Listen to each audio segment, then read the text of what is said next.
ராஜபக்ச குடும்பத்திற்கு அச்சப்படுகின்றாரா அனுர? கைதுகள் தாமதமாவது ஏன்? அனுராதபுரம் பெண் வைத்தியர் விவகாரம் நீதிமன்றம் பிறப்பித்துள்ள உத்தரவு. பட்டலந்த தொடர்பில் புது தகவல்கள். மரணித்த அதிகாரி உயிருடன் ரணில் கைதாவாரா? வெளியானது அதிர்ச்சி தகவல். இலங்கை தமிழரசு கட்சி சார்பாக வேட்பு மனுவை தாக்கல் செய்த ஸ்ரீதரன். எஸ்கே வ்ளாக் கிருஷ்ணாவின் சொத்துக்கள் பறிமுதல் செய்யப்படுமா? தொடரும் போலீஸ் விசாரணை. நியூ ரங்கநாஸ் தங்க சுரங்கம், Markham and Steeles, 6055 Steeles Avenue East, C102. தொடர்பென விரிவான செய்திகள். ஜனாதிபதி அனுரகுமார திசாநாயக்க தேர்தலுக்கு முன்னர் மஹிந்த ராஜபக்ச உள்ளிட்ட ஊழல் குற்றச்சாட்டுகளில் ஈடுபட்ட அனைவருக்கும் எதிராகவும் ஆட்சிக்கு வந்தவுடன் நடவடிக்கை எடுப்போம் என தெரிவித்திருந்தார். அத்துடன் குறித்த ஊழல் குற்றச்சாட்டுகள் தொடர்பில் எம்மிடம் ஆதாரங்கள் அடங்கிய கோப்புகள் உள்ளன. எனவே ஆட்சி கைக்கு வந்தால் உடன் கைது செய்வோம் எனவும் தேசிய மக்கள் சக்தி தரப்பினர் மக்களுக்கு வாக்குறுதி அளித்தனர்.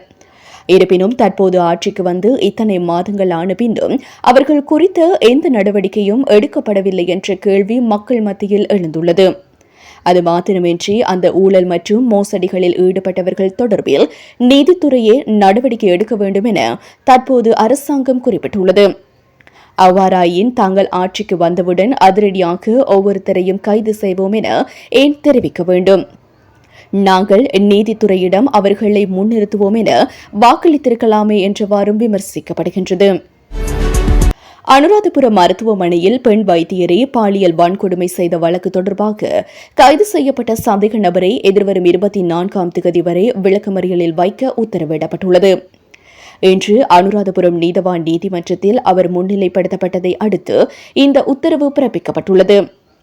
கல்நேவ புதிய நகரத்தை சேர்ந்த முன்னாள் ராணுவ வீரரான நிலந்த மண்டுரங்க ரத்நாயக்க என்பவர் கல்நேவ நிதிக்கும் பயாய பகுதியில் போலீசாரும் சிறப்பு படையினரும் இணைந்து நடத்திய கூட்டு நடவடிக்கைகளில் கைது செய்யப்பட்டுள்ளார்.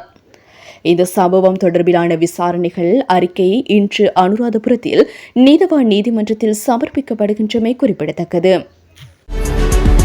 பட்டலந்த வதை முகாமில் நடந்த கொடூரங்களுக்கு கண்கண்ட சாட்சியங்கள் மிக அதிகமாக உள்ளன. எனவே குற்றம் சாட்டப்பட்டுள்ள ரணில் விக்ரமசிங்க உள்ளிட்ட அனைவரையும் அரசாங்கம் கைது செய்ய வேண்டும் என்று முன்னணி சோசலிச குடியரசின் கல்வி செயலாளர் பொபுது ஜெயக்குட தெரிவித்துள்ளார். மேலும் அப்போது பணியாற்றிய டக்ளஸ் பிரீஸை கைது செய்யுங்கள். தான் மரணித்துவிட்டதாக டக்ளஸ் பீரிஸ் பகிரங்கப்படுத்தியுள்ளார். எமக்கு கிடைக்கப்பெற்ற தகவலுக்கு அமைய அவர் இன்னும் உயிரிழக்கவில்லை எனவும் பொபுது ஜெயக்குட தெரிவித்துள்ளார். இந்த விவகாரம் தொடர்பில் குற்றம் சாட்டப்பட்டவர்களை கைது செய்து விசாரணைகளை மேற்கொள்ளுமாறு கூற முடியும். எனவே ரணிலை கைது செய்யுங்கள், டக்ளஸ் பெரிஸை கைது செய்யுங்கள். தான் மரணித்துவிட்டதாக பகிரங்கப்படுத்தியுள்ளனர். எமக்கு கிடைக்கப்பெற்ற தகவலுக்கு அமைய அவர் இன்னும் உயிரிழக்கவில்லை என தெரிவித்துள்ளார். எஸ்கே வ்ளாக் கிருஷ்ணா என்பவர் வருமானத்திற்கு அதிகமாக சட்டவிரோதமான சொத்து சேர்த்தமை தொடர்பான பல்வேறுபட்டவர்களின் தகவல்களை அடுத்து பருத்தித்துறை போலீசார் விசாரணைகளை ஆரம்பித்துள்ளனர். அவருக்கு யூடியூப் மூலம் கிடைத்த வருமானம் மற்றும் சட்டத்துக்கு புறம்பாக பதிவு செய்யப்படாது சாரிட்டி வேலைகளில் ஈடுபட்டமை தொடர்பான விசாரணைகள் ஆரம்பிக்கப்பட்டுள்ளதாக அறிய கிடைக்கின்றது. இந்நிலையில் சர்ச்சைக்குரிய காணொலி தொடர்பாக மல்லாகம் நீதிமன்றத்தில் எஸ்கே வ்ளாக் யூடியூபர் கிருஷ்ணாவை பிணை எடுக்க பிரபலிய சட்டத்தரணி திருக்குமரன் தலைமையில் 10 சட்டத்தரணிகள் வாதாடினர். பாதிக்கப்பட்டவர்களுக்கு ஆதரவாக வீடியோ ஆதாரங்களை காட்டி சட்டத்திட்டங்களையும் வெளிப்படுத்தி வாதாடிய இளவாலை போலீஸ் நிலைய உத்தியோகத்தர் ராகவனின் வாத திறமையால் எஸ்கே வ்ளாக் நடத்துனர் கிருஷ்ணா அவர்களை 19ஆம் தேதி மார்ச் 2025 வரை விளக்கமறியலில் வைக்க நீதவான் உத்தரவிட்டுள்ளார். இலங்கை தமிழரசு கட்சி சார்பாக கிளிநொச்சி மாவட்டத்தில் உள்ள 3 பிரதேச சபைகளுக்குமான வேட்பு மனுவை நாடாளுமன்ற உறுப்பினர் சிவஞானம் ஸ்ரீதரன் செலுத்தியுள்ளார். குறித்த வேட்பு மனு கிளிநொச்சி மாவட்ட செயலகத்தில் தாக்கல் செய்யப்பட்டுள்ளது. இதேவேளை உள்ளூராட்சி மன்ற தேர்தலுக்கான அஞ்சல் மூல வாக்களிப்புக்கான விண்ணப்பங்களை ஏற்றுக்கொள்ளும் நடவடிக்கை இன்று நள்ளிரவுடன் நிறைவடைய உள்ளது என அறிவிக்கப்பட்டுள்ளது. SS Brothers Trends Grand Opening and Mega Sale.